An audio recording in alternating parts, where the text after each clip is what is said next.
മഹാലക്ഷ്മി സീരിയലിൻ്റെ പുതിയൊരു എപ്പിസോഡിലോട്ട് എല്ലാവർക്കും സ്വാഗതം. കണ്ണനാണെങ്കിൽ തോമസ് വൈദ്യൻ പറഞ്ഞതനുസരിച്ച് ഹോസ്പിറ്റലിൽ എത്തുന്നുണ്ട്. കണ്ണനെ കാണുന്നതും അനന്തവും ലേഖയും മഹാലക്ഷ്മിയെ വേദനിപ്പിച്ചതിൽ വളരെ ദേഷ്യപ്പെടുന്നുണ്ട്. മഹി എന്ത് തെറ്റ് ചെയ്തിട്ടാണ് നീ ഇങ്ങനെ അവഗണിച്ചതെന്നും മഹിക്കാണെങ്കിൽ നിൻ്റെ അച്ഛനോടുള്ള സ്നേഹം കാരണം പല പ്രാവശ്യം ഈ ഒരു കാരണം പറയാൻ പറ്റാത്ത അവസ്ഥയിലാണ് മഹി ഞങ്ങളോട് ഈ കാര്യങ്ങൾ പറഞ്ഞത് ഈ അടുത്താണ്. അതിനുശേഷം ഞങ്ങളും നിന്നോട് പറയാനായിട്ട് ശ്രമിച്ചപ്പോഴും ഞങ്ങൾക്കും അത് നിന്നോട് പറയാനായിട്ട് പറ്റിയില്ല. കാരണം നിൻ്റെ അച്ഛനോടുള്ള സ്നേഹം ഞങ്ങൾക്ക് നന്നായിട്ട് അറിയാവുന്നത് കൊണ്ട് അത് മൂടി വെക്കേണ്ട ഒരു അവസ്ഥ തന്നെയാണ് വന്നത്. അതുകൊണ്ട് മഹി നിന്നോട് ഒരു തെറ്റും ചെയ്തിട്ടില്ല എന്നെല്ലാം ആനന്ദ് പറയുന്നുണ്ട്. കണ്ണനോട് എനിക്ക് കുറച്ച് കാര്യങ്ങൾ പറയാനുണ്ടെന്നെല്ലാം പറഞ്ഞുകൊണ്ട് തോമസ് വൈദ്യൻ കണ്ണനെ അങ്ങോട്ട് വിളിച്ചു കൊണ്ടുപോകുന്നു.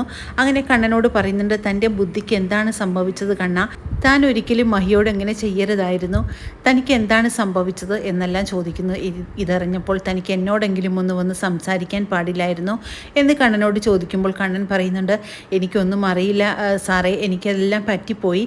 എനിക്ക് അന്നേരത്തെ മാനസികാവസ്ഥ അങ്ങനെ തന്നെയായിരുന്നു, അതുകൊണ്ടാണ് ഞാൻ അങ്ങനെയൊക്കെ പെരുമാറിയതെന്നെല്ലാം കണ്ണൻ പറയുന്നുണ്ട്. തൻ്റെ മഹിക്ക് കൊടുക്കാവുന്ന ഏറ്റവും നല്ല ചികിത്സ തന്നെയാണ് എൻ്റെ അനിയത്തിയായ എലിസബത്ത് ഇവിടെ കൊടുക്കുന്നത്. അതുകൊണ്ട് മാത്രമൊന്നും കാര്യമില്ല. തൻ്റെ പ്രസൻസാണ് ആ കുട്ടിക്ക് വേണ്ടത്. അതിനപ്പുറം ഒരു മരുന്നിനും ഒരു ഡോക്ടർക്കും ഒന്നും ചെയ്യാനാവില്ല എന്നെല്ലാം തോമസ് വൈദ്യൻ പറയുന്നത് കേട്ട് കണ്ണനാണെങ്കിൽ ആകെ സങ്കടമാകുന്നുണ്ട് മഹിയോട് അങ്ങനെ പെരുമാറിയതിന്. അതേസമയം അങ്ങോട്ട് വരുന്ന ഡോക്ടറാണെങ്കിൽ പറയുന്നുണ്ട്, ആ കണ്ണൻ വന്നോ, എന്നാൽ എത്രയും പെട്ടെന്ന് മഹിയെ പോയി കാണാനായിട്ട് പറഞ്ഞു വിടുകയാണ്. അങ്ങനെ മഹിയെ കാണാനായിട്ട് റൂമിലോട്ട് എത്തുന്ന കണ്ണനെ കാണുമ്പോഴേക്കും മഹിക്കാണെങ്കിൽ വളരെ സന്തോഷമാകുന്നുണ്ട്.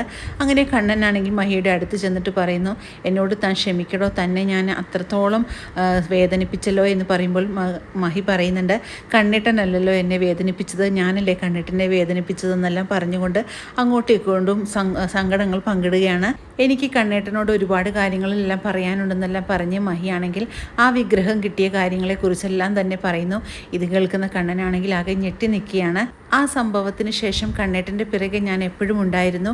ആ വിഗ്രഹത്തിൽ എന്നും വിളക്ക് വെച്ച് ഞാൻ പ്രാർത്ഥിക്കാറുണ്ടായിരുന്നു കണ്ണേട്ടന് വേണ്ടി. അതുകൊണ്ട് ദൈവം തന്നെയാണ് നമ്മളെ രണ്ടുപേരെയും കൂട്ടി യോജിപ്പിച്ചത്.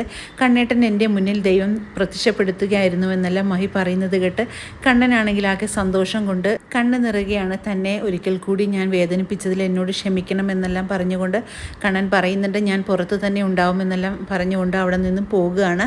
കണ്ണേട്ടൻ തന്നോടുള്ള ദേഷ്യമെല്ലാം മാറി തെറിഞ്ഞ മഹിക്കാണെങ്കിൽ വളരെയേറെ സന്തോഷമാകുകയാണ്. പിന്നീട് മഹി പറഞ്ഞിട്ടുള്ള കാര്യങ്ങളെല്ലാം തന്നെ അനന്തുവിനോടും ലേഖയോടും തോമസ് ഡോക്ടറോടുമായിട്ട് കണ്ണൻ വന്ന് പറയുന്നുണ്ട്. എന്നിട്ട് ആ വിഗ്രഹം കിട്ടിയ കാര്യങ്ങളെല്ലാം പറയുമ്പോൾ ഇത് കേൾക്കുന്ന തോമസ് വൈദ്യൻ പറയുന്നുണ്ട്, എന്താണെങ്കിലും തനിക്ക് കിട്ടിയ ഒരു നിധിയാടോ മഹാലക്ഷ്മി, അതുകൊണ്ട് താൻ ഒരിക്കലും അയാളെ വേദനിപ്പിക്കരുതെന്നെല്ലാം കണ്ണനോട് ഒരിക്കൽ കൂടി നമ്മുടെ തോമസ് വൈദ്യൻ പറയുന്നുണ്ട്.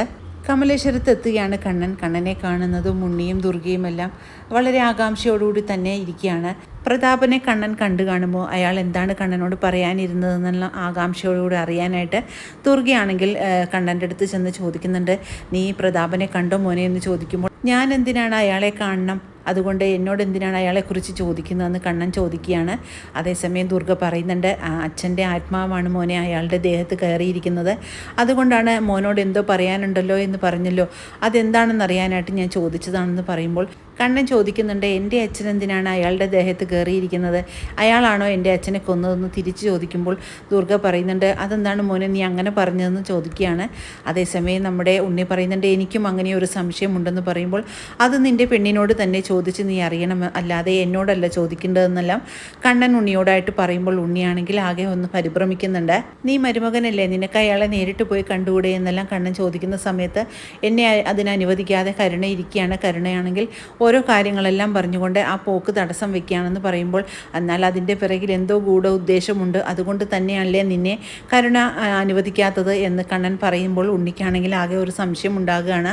പിന്നീട് പൂജാമുറിയിൽ എത്തുകയാണ് കണ്ണൻ. അങ്ങനെ അയ്യപ്പസ്വാമിയെ കാണുന്നതും സന്തോഷത്തോടു കൂടി തന്നെ കണ്ണൻ പറയുന്നുണ്ട്, എൻ്റെ മഹിയെ തന്ന് അനുഗ്രഹിച്ചതിൽ എനിക്ക് എത്ര നന്ദി പറഞ്ഞാലും മതിയാവില്ല എന്നെല്ലാം പറഞ്ഞുകൊണ്ട് വളരെ സന്തോഷത്തോടു കൂടി തന്നെ ആ അയ്യപ്പ വിഗ്രഹത്തെ നോക്കി പ്രാർത്ഥിക്കുകയാണ് കണ്ണൻ. അതേസമയം ഉണ്ണി പറയുന്നുണ്ട്, ഇയാൾ എന്തിനാണ് ഇപ്പോൾ പൂജാമുറിയിലോട്ട് പോകുന്നത്, ഇയാൾ പൂജാമുറിയിൽ പോകുന്ന ഇതുവരെ നമ്മൾ കണ്ടിട്ടില്ലല്ലോ, ഇപ്പോൾ എന്താണ് ഒരു പ്രത്യേകത എന്നെല്ലാം ദുർഗയോട് പറയുമ്പോൾ ദുർഗ പറയുന്നുണ്ട്, ഞാനൊന്ന് പോയി നോക്കട്ടെ മോനെ എന്ന് പറഞ്ഞുകൊണ്ട് ദുർഗയാണെങ്കിൽ പൂജാമുറിയിൽ എത്തി നോക്കുന്നുണ്ട്. അതേസമയം കണ്ണൻ്റെ വീൽ ചെയർ ആണെങ്കിൽ ആ സൈഡിൽ കിടക്കുന്നതായിട്ട് ദുർഗ കാണുന്നുണ്ട്.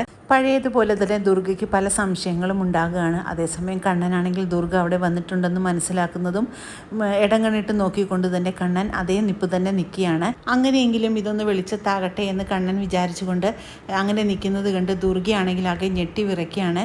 കണ്ണൻ നടക്കാൻ തുടങ്ങിയോ എന്നുള്ള സംശയത്തിൽ ഇതോടുകൂടി ദുർഗയ്ക്ക് സംശയങ്ങളെല്ലാം തന്നെ തീരുകയാണ്. വളരെ ത്രില്ലിംഗ് ആയിട്ടുള്ള ഒരു എപ്പിസോഡുകളാണ് ഇനി വരാനിരിക്കുന്നത്. ഈ റിവ്യൂ ഇഷ്ടമാകുകയാണെങ്കിൽ ലൈക്കും ഷെയറും സബ്സ്ക്രൈബും ചെയ്ത് സപ്പോർട്ട് ചെയ്യണേ. പുതിയൊരു എപ്പിസോഡിനായിട്ട് നമുക്ക് കാത്തിരിക്കാം.